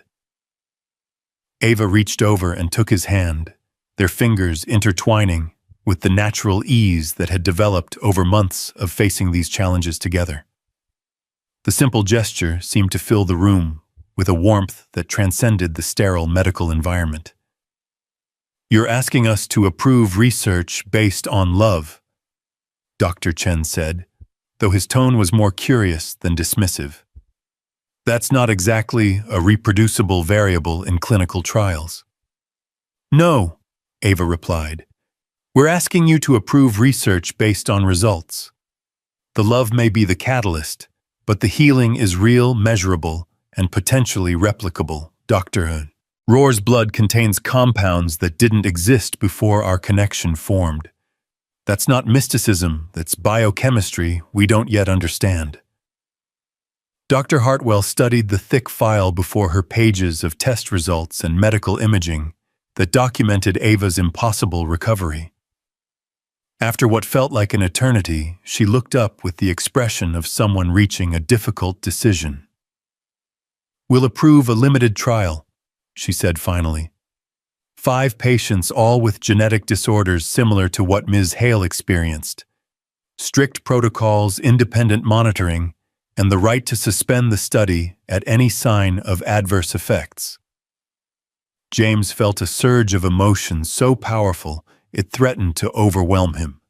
After months of skepticism and bureaucratic obstacles, they finally had permission to help people. The possibility that other families might be spared the agony he had endured with Sarah made every challenge they had faced worthwhile. "Thank you," he said simply, the words carrying the weight of 3 years of guilt and grief finally being transformed into hope. As they left the medical center, Ava slipped her arm through his, her presence a constant reminder of how dramatically his life had changed. The woman walking beside him was no longer just the patient, whose life he had saved. She was his partner in every sense of the word, someone who shared his vision of using their unique gift to change the world. "So," she said, with the smile that never failed to make his heart skip a beat. "Ready to become real doctors again?" James laughed, the sound carrying a lightness he hadn't experienced in years. "I think I've been a real doctor all along. I just forgot what that meant." Their first patient was Maria Santos, a 32-year-old mother of 2, whose degenerative genetic disorder had left her wheelchair-bound and facing a prognosis of months rather than years. James and Ava had spent weeks reviewing her case, consulting with specialists, and developing treatment protocols that honored both scientific rigor and the unique nature of his healing abilities. The treatment took place in a specially designed facility that Ava had funded through Meridian Pharmaceuticals, a state-of-the-art medical center that looked more like a luxury spa than a hospital. The decision to create a healing environment rather than a sterile clinical setting had been James's based on his growing understanding that emotional state played a crucial role in the healing process. "I'm scared," Maria admitted as James prepared for the transfusion that would introduce his blood into her system. Her husband Carlos held her hand, his own fear evident despite his efforts to project confidence for his wife's sake. "That's completely normal," James replied, his voice carrying the warmth and compassion that had made him an exceptional physician before tragedy drove him from medicine. "Fear is a natural response to the unknown. But I want you to know that you're not alone in this. Ava and I are going to be with you every step of the way."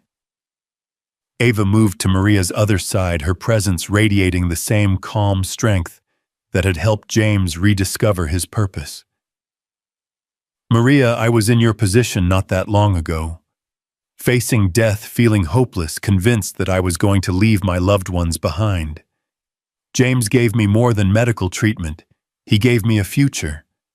And now we want to give you the same gift." As the transfusion began, James felt the now familiar energy beginning to flow through him. But this time it was different, stronger, more focused, as though his connection with Ava had somehow amplified his healing abilities. The monitors tracking Maria's vital signs began showing immediate improvements, her cellular regeneration rate increasing at a pace that defied medical explanation. "How do you do it?" Carlos asked wonderingly, as he watched his wife's condition stabilize and begin to improve. "How do you make the impossible happen?" James and Ava exchanged a look that carried the weight of their shared understanding. How could they explain that their healing abilities seemed to be powered by love itself, that their emotional connection had somehow translated into biological changes that could save lives? "We don't fully understand it ourselves," James admitted. "But we've learned that healing is about more than just medical intervention. It's about hope, connection, and the belief that tomorrow can be better than today." Over the following weeks, Maria's improvement was nothing short of miraculous. The genetic mutations that had been slowly destroying her nervous system were systematically corrected, her mobility gradually returning as her body healed itself from the inside out. But more than the physical changes, it was the transformation in her spirit that moved James and Ava most deeply. The way hope replaced despair in her eyes, the way she began planning for a future she had thought was lost forever. "She's going to dance at her daughter's wedding," Ava whispered to James as they watched Maria take her first unassisted steps in over 2 years. 3 months ago, she was planning her own funeral, and now she's going to dance at her daughter's wedding. James felt tears sting his eyes as he watched the reunion between Maria and her children, their joy and amazement at seeing their mother walk again, a testament to the power of second chances. This was what he had been meant to do with his life, not just practice medicine, but bring hope to families who had been told that hope was impossible. The success with Maria opened doors that had seemed permanently closed. Other patients began arriving at their facility. People with rare genetic disorders who had exhausted conventional treatments and were facing the same hopelessness that James had felt during Sarah's final days. Each case brought new challenges and new discoveries about the healing properties that seemed to flow from their unique connection. But with success came new dangers that neither James nor Ava had anticipated. Richard Blackwood's arrest had sent shockwaves through certain circles of influence, powerful people who had their own reasons for wanting to control or exploit the healing properties that James possessed. The facility had to be equipped with security measures that seemed more appropriate for a government installation than a medical center, and their personal lives had become increasingly restricted as threats from various sources mounted. "We're changing too many paradigms too quickly," Ava explained to James one evening as they reviewed security reports in their shared office.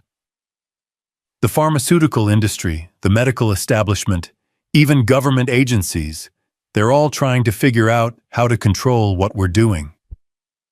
James looked up from the patient files he was reviewing, his expression troubled. "Maybe we should slow down. Focus on understanding the mechanism better before we treat more people." "James, no." Ava moved to stand behind his chair, her hands resting on his shoulders in a gesture that had become their touchstone during difficult moments. "We can't let fear stop us from helping people. That's exactly what they want for us to retreat, to become so concerned about the risks that we forget about the patients who need us." Her words echoed the internal struggle that James had been fighting for months. The rational part of his mind agreed with her completely. They had a responsibility to use their abilities to help as many people as possible.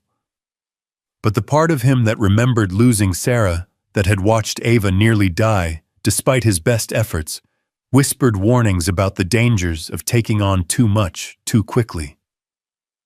"What if something goes wrong?" he asked quietly. "What if we lose someone because we pushed too hard, moved too fast?"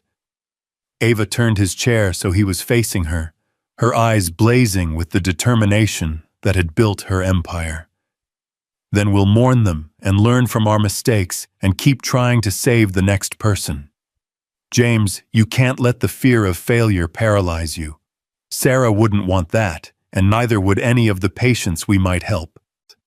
The mention of Sarah's name sent a familiar pang through James's heart, but for the first time in 3 years, it was accompanied by something else, a sense that his late wife would indeed want him to use his gift to prevent other families from enduring the loss that had shattered his world.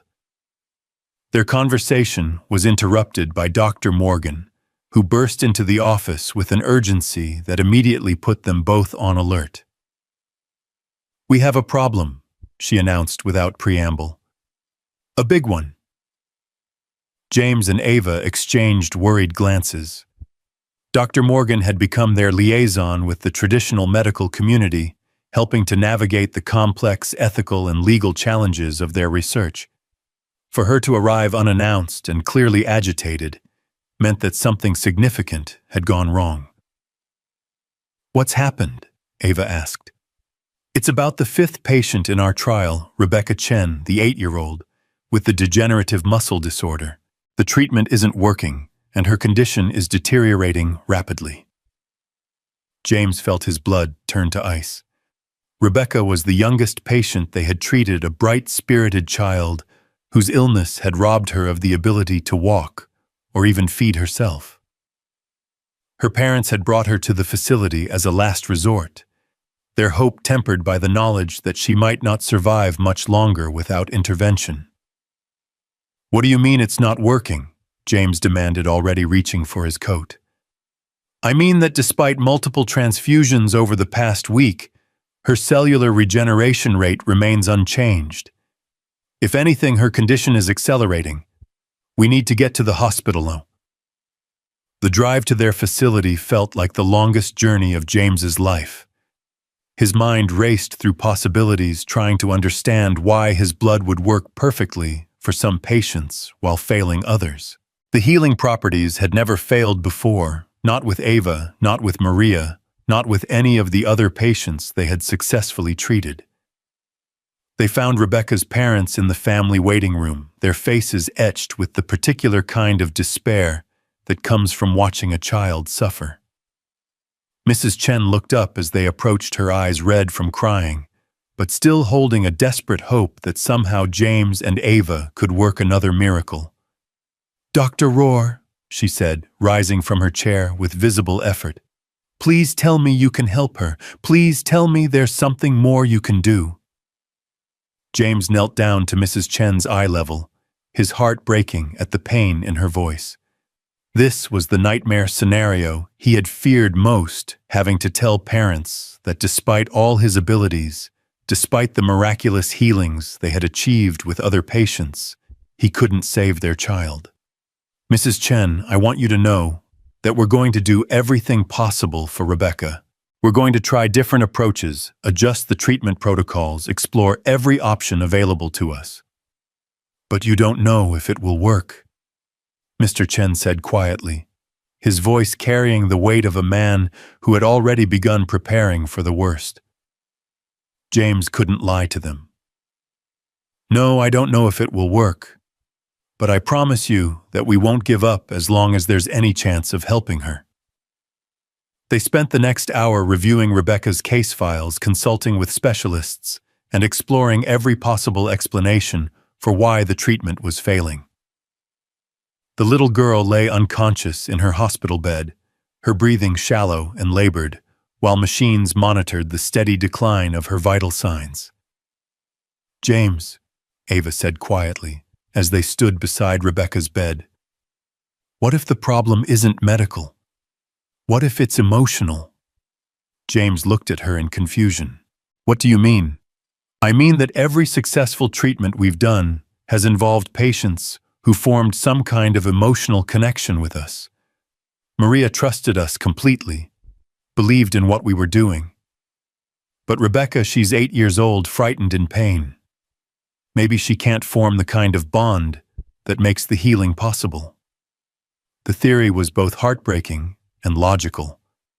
If their healing abilities were indeed powered by emotional connection, by the kind of love and trust that transcended medical science, then a scared child, who didn't understand what was happening, might not be able to access that healing energy. "So what do we do?" James asked. Ava's answer surprised him. "We love her." Over the next several days, James and Ava took turns sitting with Rebecca, talking to her, reading stories, and simply being present in a way that had nothing to do with medical treatment. Amelia, who had been spending more time at the facility since James had returned to medicine, proved to be the key to reaching the sick child. "Rebecca," Amelia said during one of her visits, her 8-year-old wisdom cutting through the adult complexities surrounding the situation. "My daddy has magic blood that makes people better. But it only works if you believe in magic." Rebecca's eyes, which had been glazed with pain and medication, suddenly focused on Amelia with interest. "Real magic. Super real magic," Amelia confirmed solemnly. "He used it to save a princess that's Ava, and now they're going to get married and live happily ever after. But first, they have to save all the other sick people, including you." James felt his heart skip a beat at Amelia's casual mention of marriage. He and Ava had talked about their future together, but hearing his daughter speak about it with such certainty made the possibility feel suddenly wonderfully real. Will I be a princess too if the magic works? Rebecca asked, a spark of hope flickering in her young eyes. The very best kind of princess, Amelia replied seriously. A princess who helps other people get better. From that moment forward, Rebecca's response to treatment began to improve. It was gradual at first, subtle changes in her cellular regeneration that might have been dismissed as normal variation. But as the days passed and her connection with James, Ava, and especially Amelia deepened, the healing accelerated until even the most skeptical observers had to acknowledge that another miracle was taking place. I don't understand how this is possible, Dr. Morgan admitted as she reviewed Rebecca's latest test results. From a medical standpoint, what's happening here defies every law of biology I know. Maybe that's the point, James replied, watching Rebecca laugh at something Amelia was whispering to her. Maybe we've been thinking about healing too narrowly, focusing so much on the science that we've forgotten about the human element. As Rebecca's recovery continued, James found himself thinking more and more about Amelia's innocent comment about marriage. The idea of formally joining his life with Ava's had been growing in his mind for weeks, but he had hesitated to bring it up, uncertain about how such a step might affect their working relationship and their unique healing abilities. But watching Ava interact with both Rebecca and Amelia, seeing the way she had embraced not just his medical mission, but his role as a father, James realized that his hesitation was based on fear rather than logic. The love between them had already proven its power to heal. Perhaps it was time to acknowledge that truth publicly and permanently. The opportunity came during Rebecca's discharge ceremony, a celebration that had become tradition at their facility for patients who achieved full recovery. Rebecca's parents wept with joy as their daughter walked out of the medical center on her own 2 feet, her future restored by what could only be described as a miracle. Dr. Rohr, Rebecca said as she prepared to leave, will you come to my wedding when I grow up? James knelt down to her level, in his heart full of affection for the brave little girl who had taught him so much about the power of hope. I'll try my best to be there, princess. And will Ava be there too, and Amelia? James looked at Ava, seeing his own hopes and dreams reflected in her eyes. Well, that depends on whether Ava wants to be part of our family forever. The words hung in the air for a moment, the impromptu proposal catching everyone in the room by surprise. But Ava's smile lit up the space like sunshine breaking through clouds, and when she spoke, her voice carried a certainty that left no room for doubt. I can't think of anything I want more, she said simply, as Rebecca clapped her hands with delight, and Amelia squealed with excitement. James felt a profound sense of completion settle over him. For 3 years, he had believed that his capacity for happiness had died with Sarah. But Ava had shown him that love wasn't a finite resource, that opening his heart to her didn't diminish his love for Sarah, but rather honored it by creating new possibilities for healing and hope. The engagement announcement sent ripples through both the medical community and the business world, their love story becoming a symbol of hope for people facing their own seemingly impossible challenges. But for James and Ava, the most important audience was the patients who continued to arrive at their facility, people who had given up hope and found it restored through a combination of cutting-edge science and something far more fundamental, the healing power of love itself. As they planned their wedding, James and Ava also planned the expansion of their work, developing protocols that could be replicated at other facilities around the world. The goal was not just to heal individual patients, but to transform the way medicine itself was practiced, acknowledging that emotional and spiritual wellness were just as important as physical health. We're going to change everything, Ava said one evening, as they reviewed architectural plans for new treatment centers, their shared vision of the future spread out before them, like a roadmap to a better world.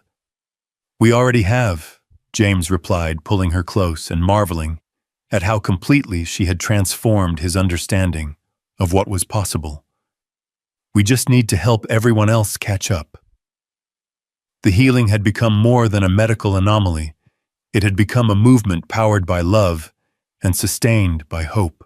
And at its center were two people who had found in each other not just romantic love, but a shared purpose that gave meaning to their miraculous gift. The future stretched before them, filled with challenges and possibilities in equal measure. But for the first time since Sarah's death, James faced that future with unshakable confidence, knowing that whatever obstacles they encountered, they would face them together. The morning of their wedding dawned with the kind of crystalline clarity that seemed to promise miracles.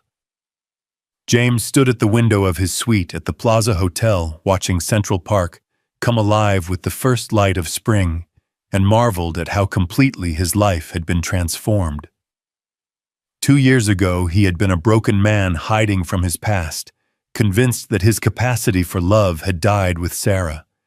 Now he was hours away from marrying a woman who had not only saved his soul, but helped him discover a purpose greater than he had ever imagined possible. A soft knock at the door interrupted his thoughts, and Amelia burst in, wearing her flower girl dress, her blonde hair crowned with a wreath of white roses that made her look like a fairy tale princess.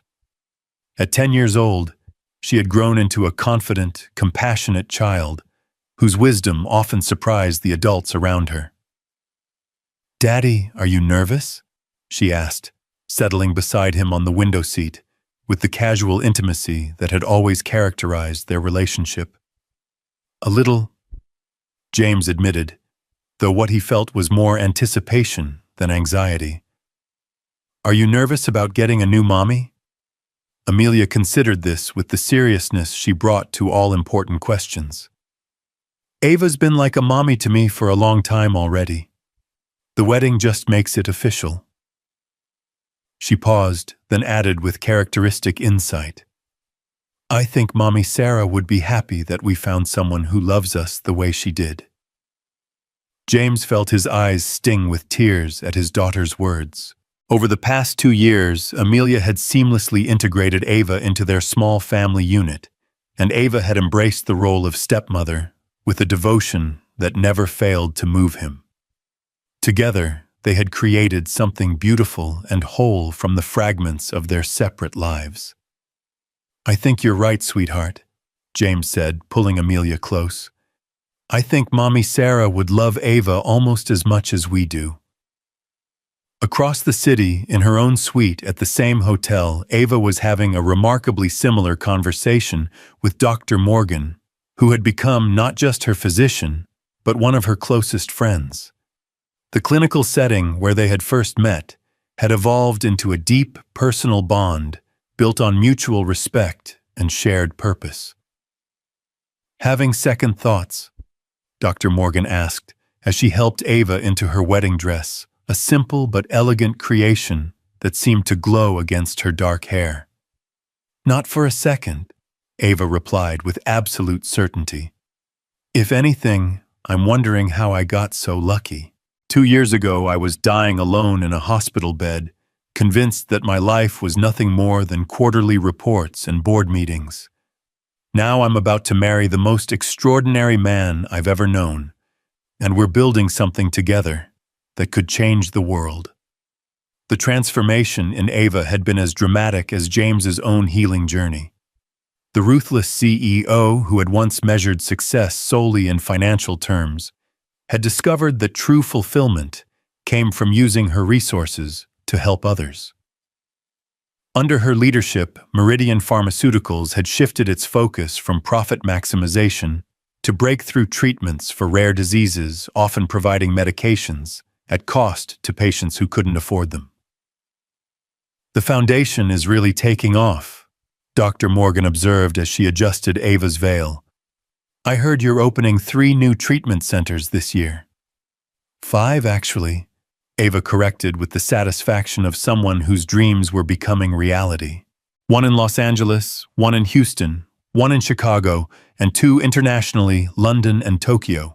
Each one will be staffed with physicians trained in James's methods, combining traditional medicine with what we've learned about the healing power of emotional connection. The Blood of Hope Foundation, as it had come to be known, represented the practical application of everything James and Ava had discovered about healing during their time together. While James's blood remained unique and irreplaceable, they had learned that the principles behind their success treating patients as whole human beings, rather than collections of symptoms acknowledging the role of hope and love in recovery, creating healing environments that nurtured the spirit as well as the body, could be taught and replicated. And the research, any progress on synthesizing the healing compounds? Ava's expression grew thoughtful. That's the beautiful mystery, isn't it? We can identify the proteins, map their structure, understand their function at the molecular level. But every attempt to recreate them artificially has failed. It's as though they only exist as long as James and I are connected, as long as our love continues to generate whatever energy creates them. It was a truth that had both frustrated and fascinated the scientific community. James's blood contained compounds that could heal genetic disorders, repair damaged tissue, and reverse degenerative diseases. But those same compounds could not be synthesized in a laboratory, could not be mass-produced or patented. They seemed to exist only as a byproduct of the profound emotional bond between James and Ava, a tangible manifestation of love that defied every attempt at scientific replication. The wedding ceremony itself took place in the Central Park Conservatory Garden, the same park where James and Ava had first met as adults, where their cautious conversation had begun the journey that led them to this moment. The guest list was small but meaningful: family, close friends, colleagues from the foundation, and several of the patients whose lives had been transformed by their work. Maria Santos was there, radiant with health, and accompanied by her husband and children. Rebecca Chen, now a healthy 10-year-old, served as one of Amelia's fellow flower girls, her presence a living testament to the power of hope and healing. Dr. Morgan stood as Ava's maid of honor, while Dr. Richardson, who had become one of James's closest collaborators, served as his best man. But perhaps the most meaningful presence was that of Sarah herself, honored not as a ghost from the past, but as the foundation upon which James's capacity for love had been built. Her photograph sat on a small table beside the altar, surrounded by white roses and bathed in golden afternoon sunlight, a reminder that love doesn't end with death, but continues to shape and inspire long after physical presence is gone. "Dearly beloved," the officiant began, but James barely heard the traditional words. His attention was focused entirely on Ava, who stood before him in her wedding dress, looking like a vision of everything he had never dared to hope for. Her eyes sparkled with tears of joy, and when she smiled at him, he felt the familiar energy that had first connected them in that hospital room 2 years ago. When the time came for their vows, James spoke words that came directly from his heart, unscripted and raw with emotion. "Ava, when I first met you, I was a man who had forgotten how to hope. I had convinced myself that love was too dangerous, that caring about someone only led to heartbreak and loss. But you taught me that love isn't something to be feared. It's something to be embraced, nurtured, and shared with the world." His voice caught slightly as he continued. "You didn't just save my life that night in the hospital. You saved my soul, my capacity for joy, my belief that tomorrow could be better than today. And now, as we stand here together, I promise to spend the rest of my life proving worthy of the gift you've given me." Ava's own vows were equally heartfelt, her usual corporate composure replaced by vulnerability and overwhelming love. "James, before I met you, I thought strength meant standing alone, that success was measured by what you could accumulate rather than what you could give away. But you showed me that true strength comes from connection, that real success is measured by the lives you touch and the hope you inspire." She reached out to take Amelia's hand, as well as James's, creating a circle of connection that encompassed their entire family. "I promise to love you both with everything I have, to be the mother Amelia deserves, and to use whatever gifts we've been given to heal a world that desperately needs healing." When the officiant pronounced them husband and wife, their kiss was witnessed not just by their guests, but by something deeper, a sense that the universe itself was celebrating this union of two souls who had found in each other the power to transform pain into purpose, loss, into love and miracles, into medicine. The reception that followed was held in the same conservatory where they had exchanged vows. The space transformed into a garden party that felt more like a family reunion than a formal celebration. Patients mingled with physicians, children played among the flowers, while their parents shared stories of recovery and hope, and everywhere there was laughter, tears of joy, and the unmistakable sense that something profound was being celebrated. "Ladies and gentlemen," Dr. Richardson announced during the toast portion of the evening, "I've known James Rohr for over a decade, first as a brilliant young physician who seemed destined for greatness, then as a broken man who had lost his way, and finally as someone who discovered that his greatest gift wasn't his medical knowledge, but his capacity to love." He raised his glass toward the couple who sat at the head table with Amelia between them, the picture of a family that had been forged by choice rather than circumstance.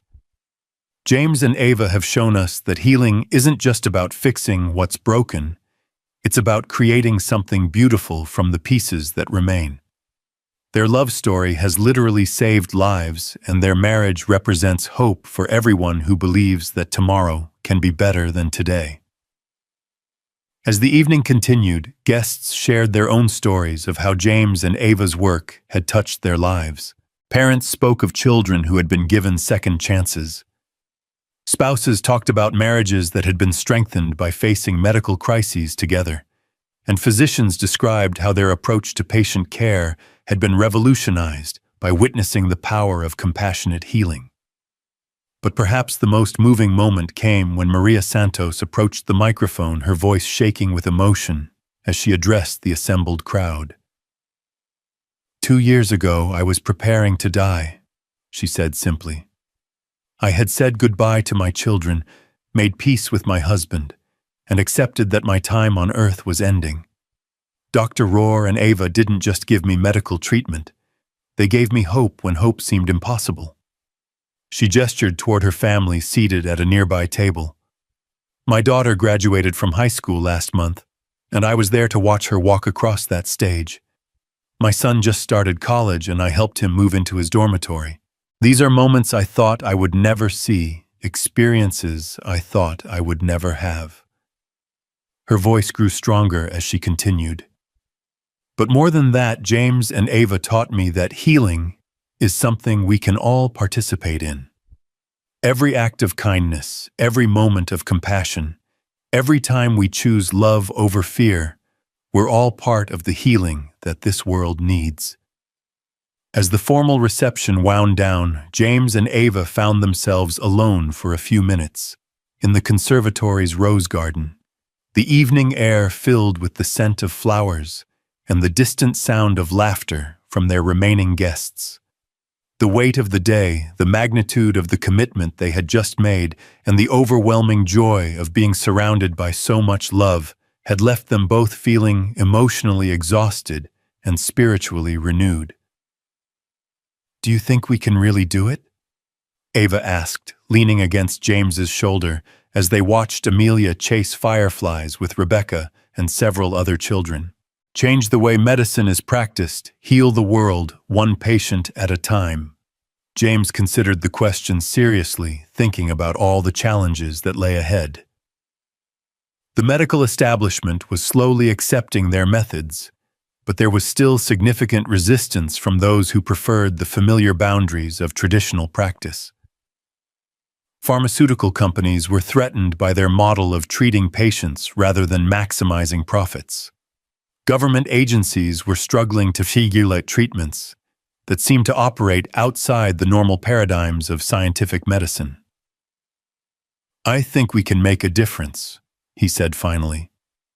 "Maybe not change everything overnight, but certainly create ripples that will spread far beyond what we can see right now. Every patient we help becomes an advocate for our approach. Every physician we train goes back to their practice with new understanding. Every family that experiences this kind of healing becomes living proof that there's a better way." He turned to face her fully, his hands cupping her face with infinite tenderness. "But even if we only help one more person, even if our work never extends beyond the patients we can personally treat, it will have been worth it.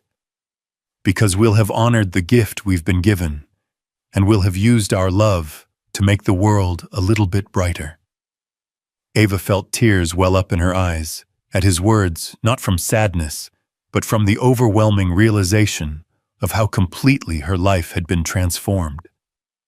The woman who had once measured success solely in quarterly profits now understood that true wealth came from the love she shared with James and Amelia, the lives they touched through their work, and the hope they inspired in people who had given up on hope. "I love you," she whispered the simple words, carrying the weight of everything she felt but couldn't express. "I love you too," James replied, sealing the promise with a kiss that seemed to generate its own light in the gathering darkness.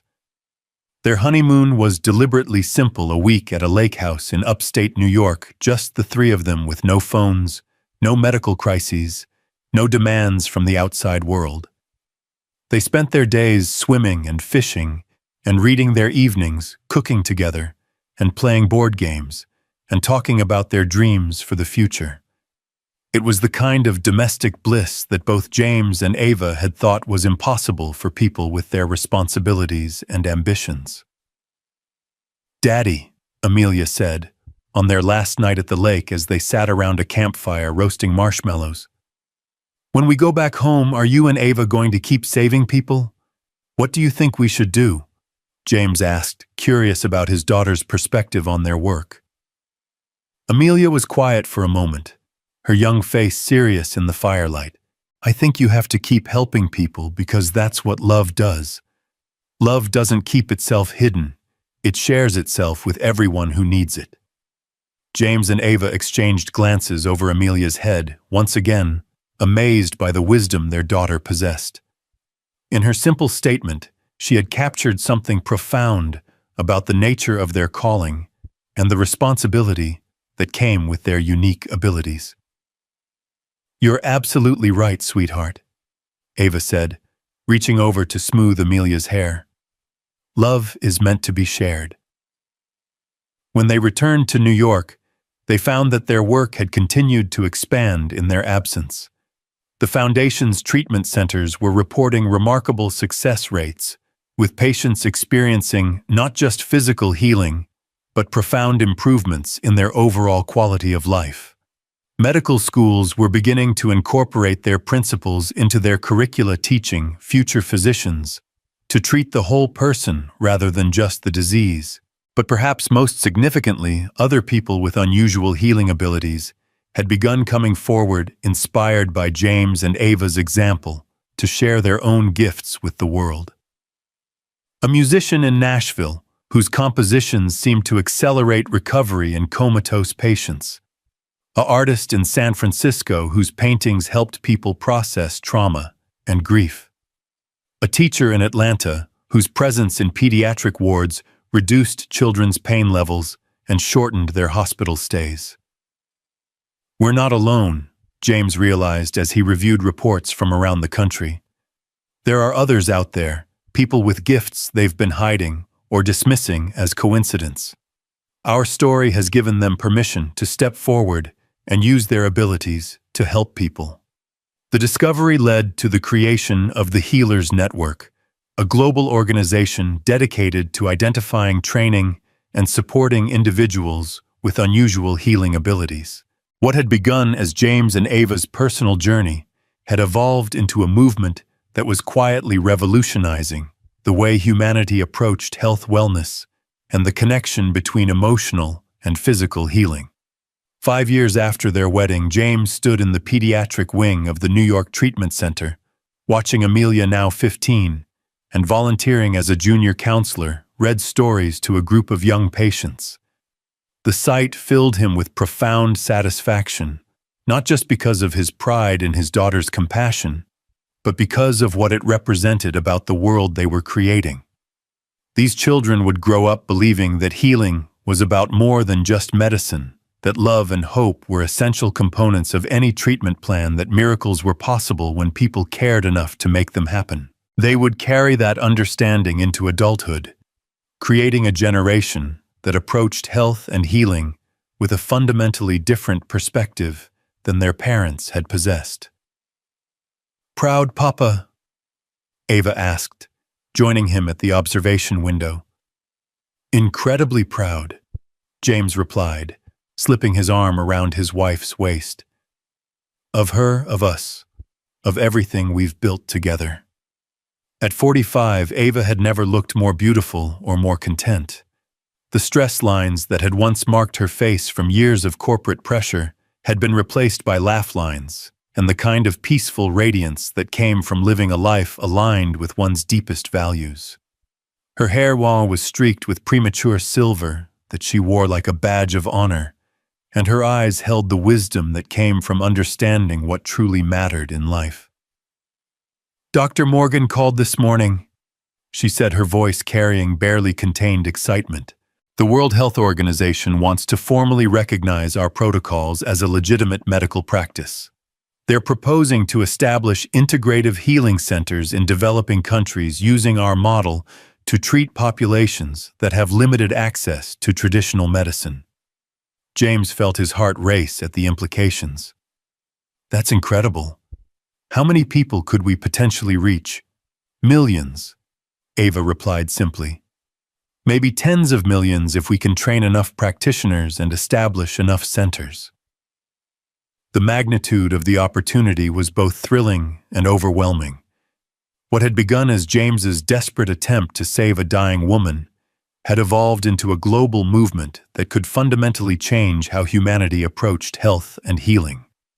The ripples they had created were spreading far beyond anything they had imagined possible.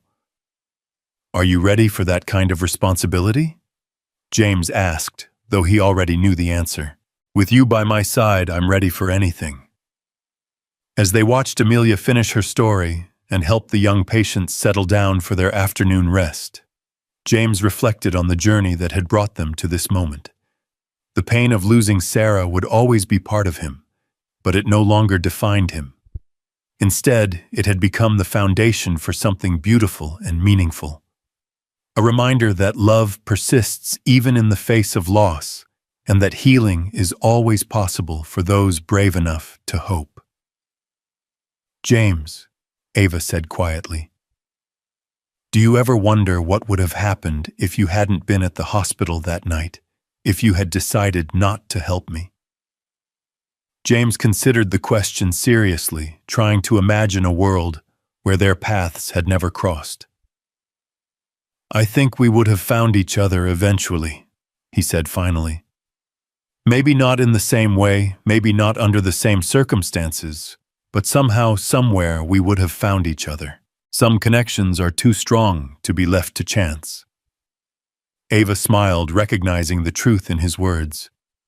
Their love had been forged in crisis and tested by challenge, but it had proven to be unbreakable, a force that generated healing not just for themselves, but for everyone their lives touched. "I have something to tell you," she said, her voice carrying a note of nervous excitement that made James turn to face her fully. "What is it?" Ava's smile widened, and when she spoke, her words carried the promise of new miracles yet to come. "I'm pregnant."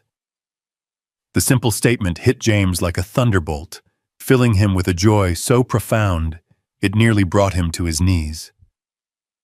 After 5 years of marriage, they had talked about having children together, but Ava's age and the demands of their work had made them cautious about getting their hopes up. "Are you sure?" He whispered, his hands instinctively moving to rest on her still flat stomach. Dr. Morgan confirmed it this morning, 8 weeks along. Perfectly healthy, and according to the preliminary tests, the baby is already showing some of the same unusual blood characteristics that you have.